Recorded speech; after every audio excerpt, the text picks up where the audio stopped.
আমাদের রাজনীতিটাকে আমাদের দুর্বৃত্তের হাত থেকে মুক্ত করতে হবে।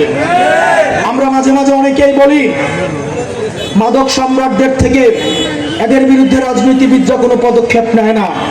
আপনারা দেখেন না বাজারে বিভিন্ন দ্রব্যমূল্যের দাম বৃদ্ধি পায়, আপনি দেখবেন রাজনীতিবিদরা নীরব থাকে। কারণ নির্বাচনের আগে এই রাজনীতিবিদরা ওই ব্যবসায়িক সিন্ডিকেট থেকে চাঁদা তুলে তারা নির্বাচনের কার্যক্রম পরিচালনা করে।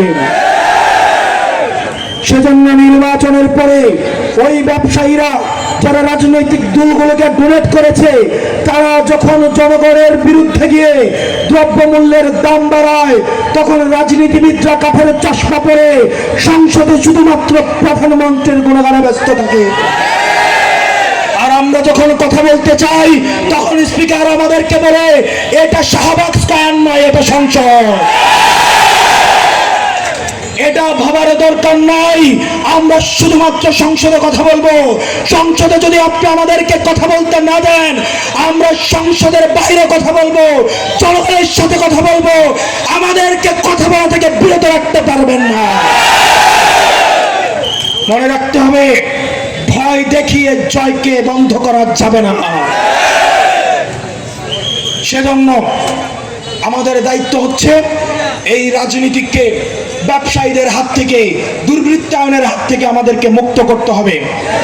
আপনি যদি আপনার বাড়িতে একটা দারোয়ান রাখেন, প্রত্যেক মাসে বিল দিতে হয় না? প্রত্যেক মাসে বেতন দিতে হয় না? ঠিক একইভাবে আমরা মনে করি আমাদের দেশের রাজনীতিবিদরা মনে হয় ফ্রিতেই আমাদেরকে সার্ভিস দিবে। এটা হার্শ রিয়েলিটি। মনে রাখতে হবে, আপনার রাজনীতিবিদ, এই রাজনীতিবিদকে যখন আপনি বেতন দিয়ে পুষবেন, তখন ওই রাজনীতিবিদ আপনার হয়ে কথা বলবে। কিন্তু এই রাজনীতিবিদকে পুষছে হচ্ছে ব্যবসায়ীরা, সেজন্য সেই রাজনীতিবিদ জনতার হয়ে কথা বলে না। মনে রাখতে হবে, এই রাজনীতিবিদরা বন্দী হয়েছে মাদক সিন্ডিকেটদের কাছে, সেজন্য সেই রাজনীতিবিদ আপনার হয়ে কথা বলে না। আমরা 6 জন এই সংসদে যারা গিয়েছি, আমাদের এনসিপির যারা প্রার্থী ছিল, জনতার পয়সা দিয়ে আমরা রাজনীতি করছি, সেজন্য সংসদে আমরা জনতার হয়ে কথা বলতে পারি।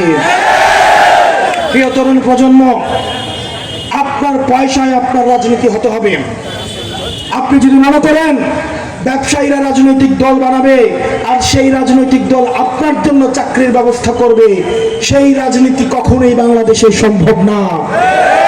আপনি যদি চান রাজনীতিবিদরা আপনার পক্ষে কথা বলো, জনতার পক্ষে কথা বলো, মাদক সিন্ডিকেটের বিরুদ্ধে থাকুক, তাহলে সেই রাজনীতিবিদকে আপনাকেই পৃষ্ঠপোষকতা করতে হবে। আপনাদেরকে কথা দিতে হবে, যদি আপনারা আমাদেরকে পৃষ্ঠপোষকতা দেন, তাহলে আমাদেরকে ব্যবসায়ীদের কাছে যেতে হবে না। কিন্তু অত্যন্ত পরিতাপের বিষয়, বেশিরভাগ ক্ষেত্রে আমরা মনে করি রাজনীতিবিদ হচ্ছে ফ্রি সার্ভিস। একটা সিম্পল ইকুয়েশন, একটা রাজনীতিবিদ আপনার কাছে প্রশ্ন আসে না, 24 ঘন্টা সে রাজনীতি, আপনি একটা ব্যবসা করেন, আপনাকে যদি বলে এই দোকানটায় ফ্রি থাকতে, আপনি কি এক মাসের পর মাস এখানে ফ্রি খাটবেন? ফ্রি খাটবেন এখানে?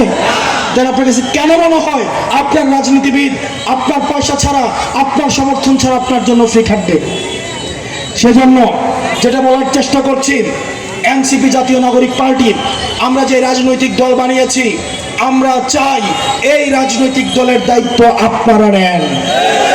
আপনারা যদি এই রাজনৈতিক দলের দায়িত্ব নেন, তখন শুধু স্লোগানে নয়, বরং কাজের মধ্যেই আমরা দেখাতে সফল হব যে জনতা জনতা জনতা কোনো ক্ষমতা নয়।